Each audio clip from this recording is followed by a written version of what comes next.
इस टाइम पूरी दुनिया में ये खबर बनी पड़ी है कि इसराइल और फ़लस्तीन की जो जंग चल रही है, और इसराइल के जो एम्बेसडर हैं इंडिया में, उन्होंने प्रॉपर थैंक यू बोला है, अप्रिशिएट किया है कि इंडिया इस टाइम पे इसराइल के साथ खड़ा है। पाकिस्तानी पब्लिक से बात करेंगे कि दुनिया की बड़ी बड़ी पावर्स इस वार में इसराइल के साथ खड़ी नज़र आ रही हैं, और दूसरी साइड पे अगर यूएई की बात करें, सऊदीया की बात करें या पाकिस्तान की बात करें, वो फ़लस्तीन की साइड पे खड़ा नज़र आता है। कि इसराइल की तरफ से जो इंडिया है उसको शुक्रिया अदा किया गया, पहले थैंक यू इंडिया कहा गया बाकायदा। इसकी वजह यह है कि जो इन्वॉय हैं उन्होंने इंडिया के हवाले से ये डिटेल्स में बताया है कि इंडिया के लोग, वहाँ के हुकूमत, वहाँ के प्राइम मिनिस्टर मोदी, उनके मिनिस्टर्स, हर एक की तरफ से कॉलें आ रही हैं और वो कह रहे हैं कि हम आपके लिए जो है लड़ना चाहते हैं, हम आपके साथ खड़े हैं, और वॉलंटरीली वो कह रहे हैं कि हम आपके साथ आना चाहते हैं इसमें और आपके साथ खड़े हैं। तो इस पर उन्होंने एक तो थैंक यू इंडिया बोला। और क्या मतलब, मुझे तो हैरत हो रही है और दुख भी हो रहा है कि क्या हाल हो गया इन लोगों का, कि इस तरह से मासूम बच्चों को काट काट के फेंक रहे हैं। कोई मसला ही नहीं है और पाकिस्तान जो है वो साथ दे रहा है। लेकिन बाकी दुनिया क्या कर रही है, अमेरिका और ये सब लोग क्या कर रहे हैं आपके ख्याल से? कई लोग तो ये भी कह रहे हैं कि अभी इनको पता लगेगा, क्योंकि इसराइल जो है वो काफी मजबूत है और अब मार पड़ेगी इनको, हमास को। मेरे ख्याल से वो सारा, सबसे पहले तो वो ये हमास को कोशिश करेंगे कि इसका निस्तानाबूत खत्म कर दें।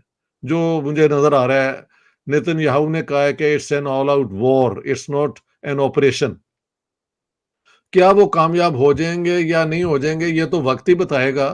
लेकिन इस दफा इसराइल का जो है ना काउंटर ऑफेंसिव, वो बहुत, मुझे लगता है बहुत पावरफुल होगा, फोर्सफुल होगा, और इसकी सफरिंग सारी जो है वो फलस्तीनियों पे आएगी।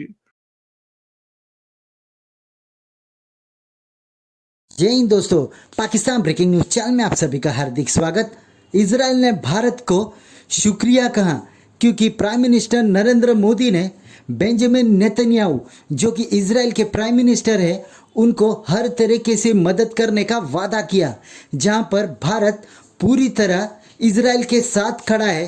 क्योंकि आज जो भी कुछ टेररिज्म इजराइल में हो रहा है उसको भारत पूरी तरह समझता है, क्योंकि सेम टेररिस्ट एक्टिविटी भारत के कश्मीर में भी हो रही है पाकिस्तान द्वारा। इजराइल के फॉरेन मिनिस्टर ने भी भारत की तारीफ की, जहां पर इजराइल के फॉरेन मिनिस्टर का कहना है कि जब से हमास ने इजराइल के ऊपर अटैक किया है, भारत के सैकड़ों कॉल्स इजराइल के मिनिस्टर्स और इजराइल के प्राइम मिनिस्टर को आ रहे, जहां पर आज हर एक मिनिस्टर इंडियन गवर्नमेंट में है, वो इजराइल की पूरी तरह मदद करना चाहता है। और इसके लिए इजराइल ने भारत का शुक्रिया अदा भी किया, जहां पर ऑस्ट्रेलिया और जर्मनी ने यह सरेआम ऐलान कर दिया है कि जो भी एड फिलिस्तीन को मिलती थी इन देशों के द्वारा वो पूरी तरह बंद की जाएगी।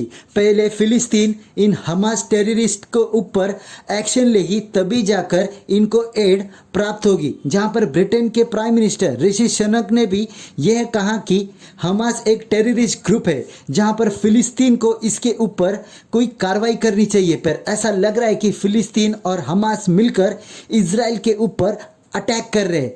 यूएस ने भी कार्गो प्लेन सभी मदद लेकर इजराइल में भेज दिया है, जहां पर उनको सभी तरीके की मदद दी जाए। और पाकिस्तान सरेआम आकर हमास और फिलिस्तीन को सपोर्ट कर रहा है। और ये सब देखकर एम्बेसडर ऑफ इजराइल, जो कि भारत में है, उन्होंने पाकिस्तान को सरेआम लताड़ दिया। कहा कि एक टेररिस्ट कंट्री हमेशा टेररिज्म के बारे में ही सोचेगा और टेररिज्म को ही सपोर्ट करेगा, और इसलिए पाकिस्तान के ऊपर भी वैसे ही हमले होने चाहिए जैसे हमास के ऊपर हो रहे।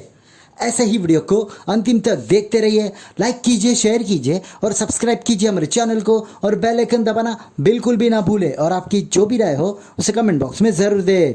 धन्यवाद।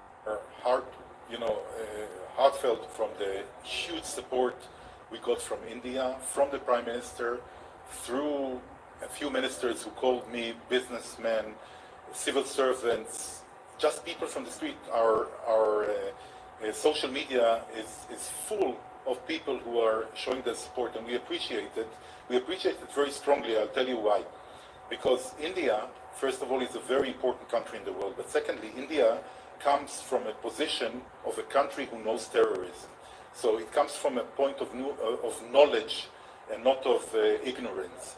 And for that, we are very much thankful. And again, Israel needs only the moral and political support.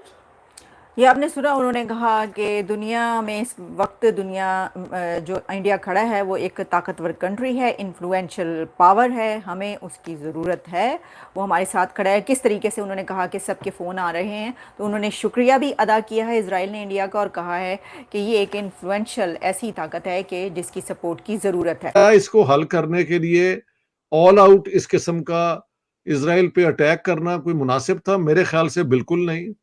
इससे जो फ़लस्तीनियों के जस्ट कॉज है कि उनको भी एक डिग्निटी, एक अपनी ऑटोनॉमी, सॉवरेंटी जो भी है, वो एक पूरा पैकेज होना चाहिए पीस का, जिसमें वो भी इंक्लूडेड हो।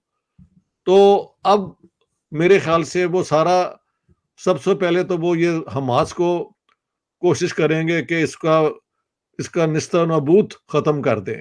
जो मुझे नजर आ रहा है, नेतन्याहू ने कहा है कि it's an all out war, it's not an operation.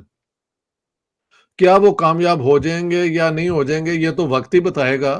लेकिन इस दफा इजराइल का जो है ना काउंटर ऑफेंसिव, वो बहुत, मुझे लगता है बहुत पावरफुल होगा, फोर्सफुल होगा, और इसकी सफरिंग सारी जो है वो फलस्तीनियों पे आएगी।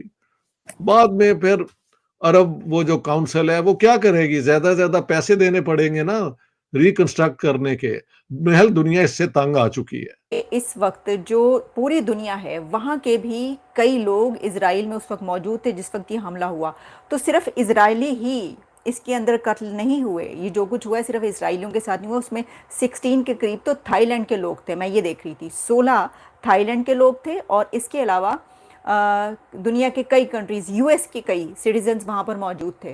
कुछ ऐसे हैं जो मिल भी नहीं पा रहे, कुछ को बुलाया जा रहा है। इंडिया से जो लोग थे वहाँ पर, कुछ आर्टिस्ट भी थे, क्योंकि वहाँ पे एक फ़िल्म फेस्टिवल भी हो रहा था, वहाँ पर गए हुए उनको वापस बुला लिया गया है। तो पूरी दुनिया के कई कंट्रीज़ ऐसे हैं कि जहाँ के लोग जो हैं वो वहाँ पर उस वक्त शामिल थे। हमास के दहशतगर्दों ने उस मासूम जर्मन लड़की को बरहना हालत में उस गाड़ी के अंदर घसीटा है, और ये बात करते औरतों के हुकूक की, शर्म आनी चाहिए। आरज़ू, बिल्कुल ऐसा ही है, लेकिन यहाँ पे जो है वो अभी भी लोग जो है यही कह रहे हैं कि जी हमास के ऊपर बड़ा जुल्म हुआ है, फलस्तीन पे बड़ा जुल्म हुआ है। और उस लड़की, जर्मन लड़की के अलावा भी वो जो एक दो वीडियोस आई हैं जिसमें छोटे छोटे बच्चे हैं, उनके गले काट रहे हैं अल्लाह अकबर करके, वो वीडियोस भी आ रही हैं।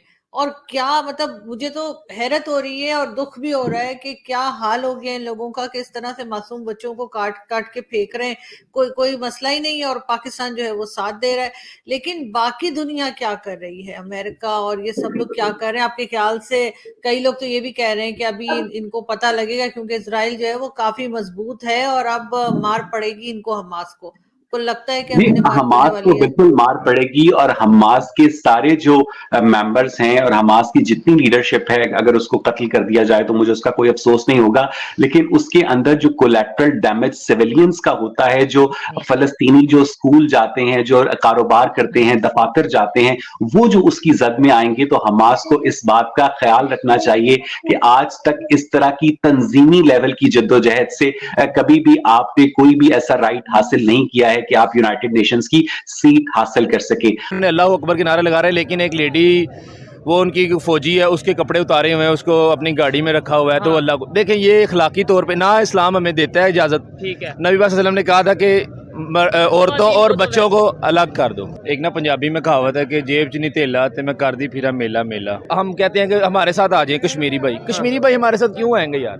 वहाँ 84 रुपए लीटर तेल है, 35 रुपए किलो चावल है, यहाँ यार 326 रुपए लीटर है। घरों में तो फ्री भी राशन दिया जाता है, जितनी वो इंडिया सब्सिडी आजाद कश्मीर में दे रहे हैं ना, इवन यू कांट बिलीव। ठीक है यार, हम इंडिया साइड कश्मीर में, आजाद कश्मीर में तो हमने सब्सिडीज देनी है ना। हम इधर अमन के ठेकेदार बने हुए हैं, एवं जाके दूसरे की फड्डे में टांग फायदा।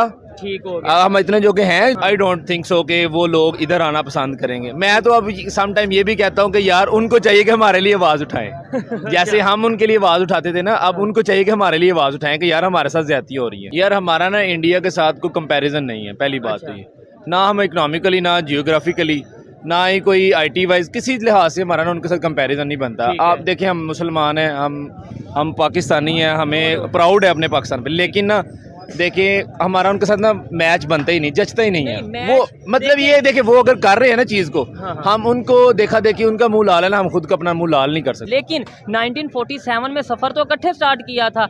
आज हम यहाँ पे टेबल चेयर पे बैठ के इजीली कहते हैं कि भाई देखो इंडिया की बात ना करो क्योंकि उनके साथ हमारा कंपैरिजन नहीं बनता। तो थोड़ा सा हमें ये सोचने की ज़रूरत नहीं कि ये कंपैरिजन कहाँ पे जाके ख़त्म हुआ।